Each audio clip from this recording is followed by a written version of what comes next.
Hello, and welcome to Simple Blind Luck. I am Blind Luck, and I'll be your guide dog on our little adventure. Now, those astute, attentive of you might notice, why in the world does the blind guy have a pair of glasses on? Well, that's actually the subject of today's video. This is the Orcam MyEye 2. And I'm not sponsored by them or anything, but I did want to go and give just a brief overview.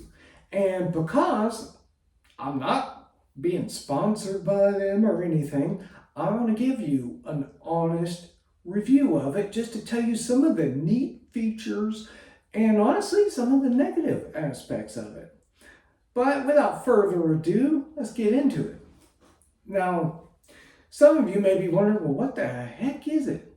Well, one of the biggest things it does is it will actually read printed text, which, as you might imagine, if you are blind or completely blind like myself, or really even if you happen to have dyslexia, having problems reading, it could be very, very helpful. It's invaluable to me because without it, printed text on things, I can't really even access. So it is really helpful with maintaining independence because I can use this to read my mail, or you could use it to read a printed book. It's very helpful. But I want to give just a quick demonstration of some of the way it will read printed text. Now, it's on standby right now, so first I just got to wake it up. Waking up. Battery is 85% charged. All right, so it wakes up and tells you battery life. And this is just some random junk mail I have, but let's see what it says it is. So I point at it. Minimize ventilation fan use. Run home ventilation. Kitchen and bathroom fans no more than 15 minutes Or at a time. you can do a stop gesture and get it to stop talking. But so it does read printed material very well that would otherwise be inaccessible to me. There is one feature I like. It is helpful, but honestly, I see it more of as a novelty thing, but it's kind of neat. If you do the old school gesture like you're looking at your wristwatch, The time is 12:16 p.m. it'll tell you the time. And if you do it and hold it longer, The time is 12:16 p.m.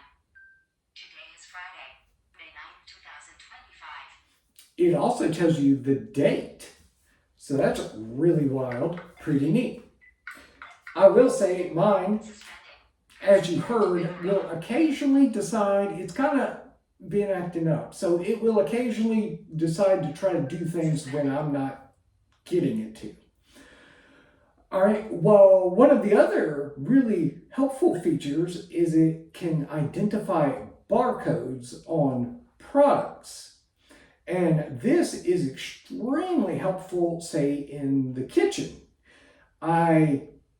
You could think if I have a bunch of canned goods on a shelf, yeah, sometimes they'll be a slightly different size, but for the most part, to me, they're all the same.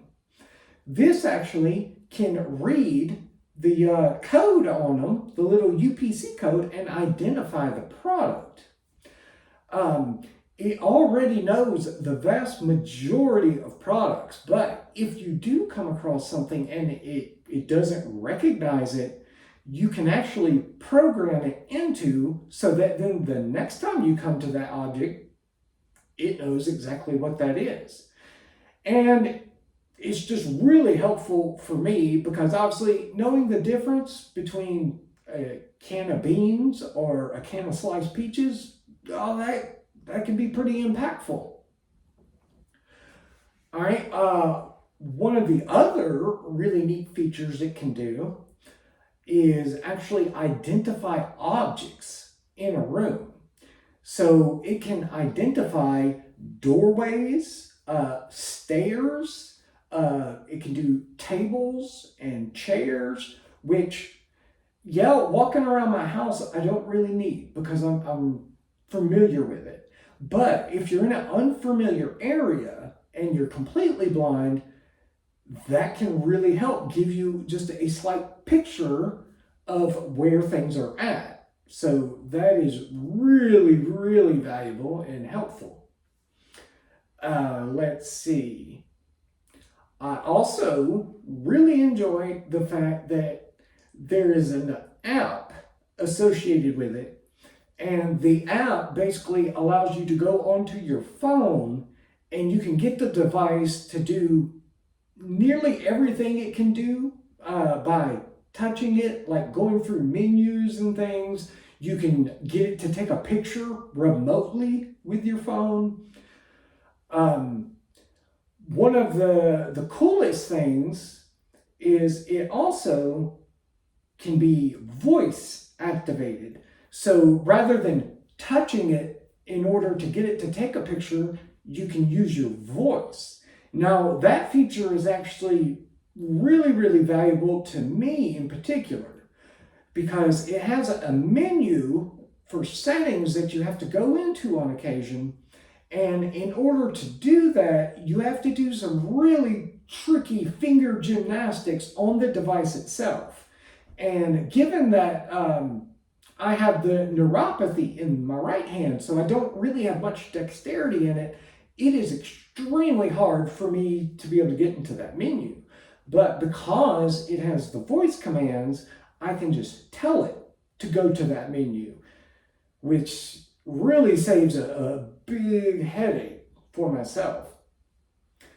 What I would say is my favorite feature it does, and the one most people really find fascinating, is it can actually identify people. So if I'm in a room, I can hit it and it takes a picture and it will tell me if there's a person in front of me. And it'll say it's an adult male or a woman or a young child, which is cool. But the part I think is even more amazing and really cool other than that is you can actually program faces into it. And what you do is basically I have somebody get in front of me, within a foot or so in front of me, and I hit the camera and it sits there and takes several pictures and it's basically mapping that individual's face. So it really learns them, and then you record voice for a second. So then say the individual's named John and I'm recording. Well, after it gets done mapping their face, it will listen for a second and I can say, John. So then the next time the device identifies that person, it will actually play that back. So if I'm looking around and John's over there, I will actually hear it say, John. So that's amazing. Being blind, normally if I walk into a room with people, until they start talking, I have no idea really who it is. Now, the thing I do personally is rather than me naming the individual, I will get the person to say their name. So if their name is John, I have it identifies them and it'll be John saying his name, which can be helpful if you have multiple people you know and programmed in it named John. So you could be like, well, which John? Well, I have the person saying their name. So I have their name and their voice to help me identify who it is. Now, some people kind of take advantage of that and name themselves really funny things. Like I have one friend who is JoJo the Rockstar. So I hear that whenever it happens to find him in a crowd. And he enjoys it. I think it's a little irritating. But, to each their own. The last point I will go over as far as benefits of it is they actually do have a really good customer service department. I have actually needed to contact them a time or two for issues in the past, and one, they get back to you very quickly, and two, the individuals you speak with, they're not just randomly hired people to answer phones. Everyone I've ever spoken to is extremely familiar with the device, and they could help you. They don't have to go try to find somebody else. I mean, they will get it resolved and get it resolved quickly, and I can really appreciate that.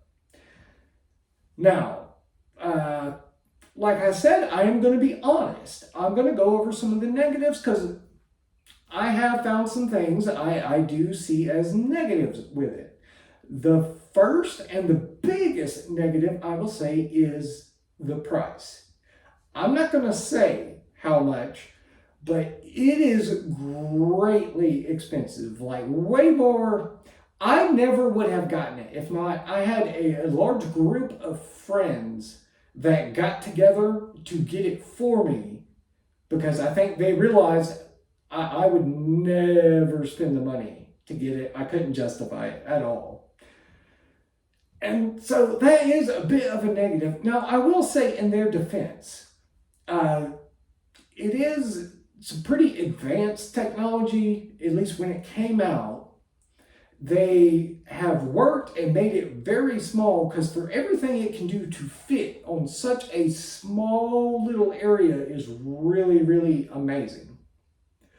So I can understand that, and also you got to think it's not a product that's just open, everybody's going to get. You've got a very limited audience from blind, visually impaired, and possibly people with dyslexia. So your market is relatively small. So I can kind of understand, but it's steep. The other negative I would point out is the battery life. It dies. That battery gets drained very quickly. Now, I understand part of it is they're wanting to keep it small and compact so it can fit on the glasses, because see, it's just magnetic, so it removes from the glasses. So you can pretty much get them put on any glasses you would want.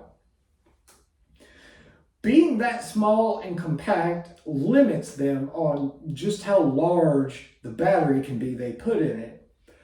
But the negative of that is the battery life does drain very fast.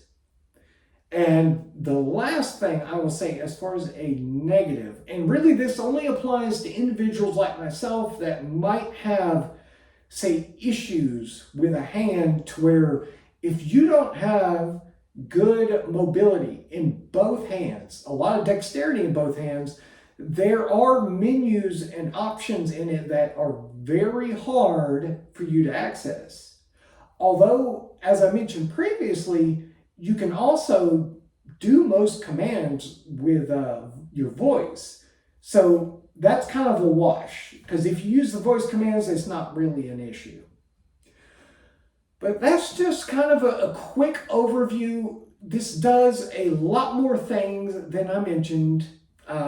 For example, it will identify paper money, which is really helpful too, because you don't necessarily want to have to trust people of like, yeah, this is a 5 when really you're giving them a 20. But there's a lot of other things it does. I just want to go over a couple of the highlights of it. And I'm not trying to throw shade at them, but I do want to give an honest review that, yeah, there are a lot of positives, but there are some negative aspects to it. But with that, I will finish off today with on the bright side. And for today, we have, yeah, I'm blind. But on the bright side, the reaction people have when they find out I live by myself is very entertaining. And with that, I'll hear you later.